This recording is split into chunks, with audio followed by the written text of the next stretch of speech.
In this part, we're going to learn to create our own methods.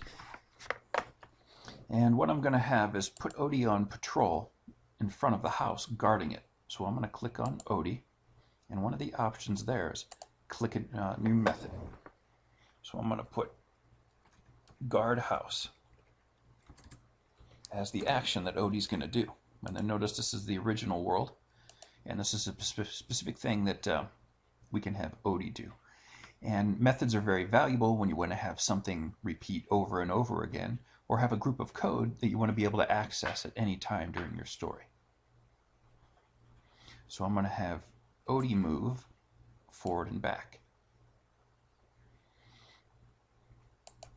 Maybe 10 feet out, 10 meters out. And then I'm going to have a little wait here for him to look around. And then I'm going to have him turn around.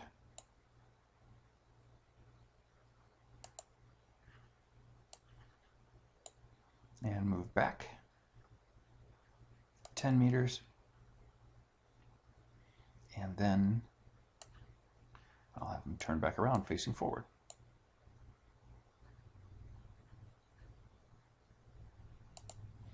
And I'm going to put another little pause in there, just in case we loop that over and over.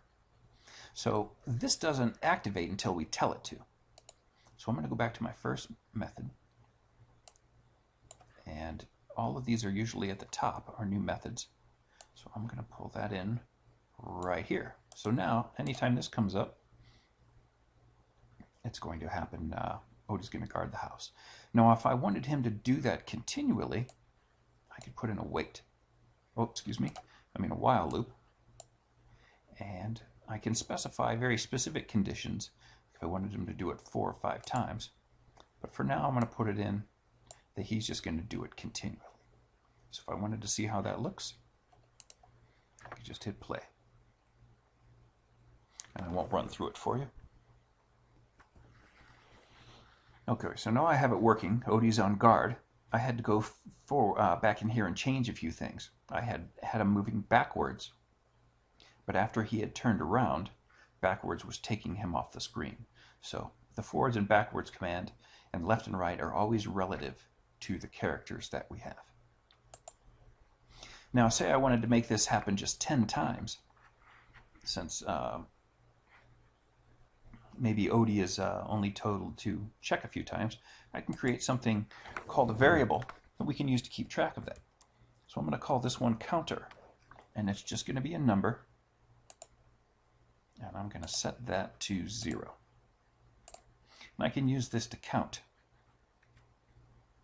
how many times Odie does something.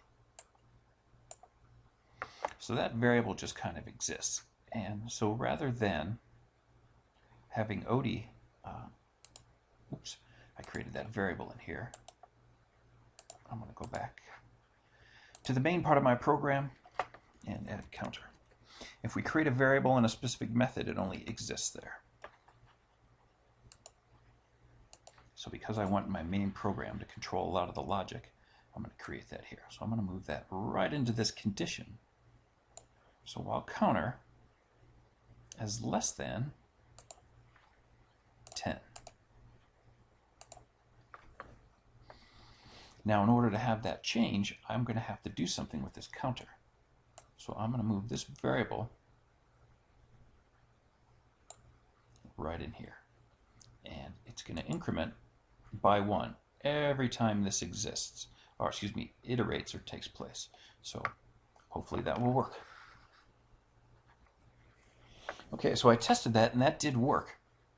But notice, since I had to wait quite a while to do that, you can certainly increase the speed and get things moving as fast as you want, especially as your narrative gets longer.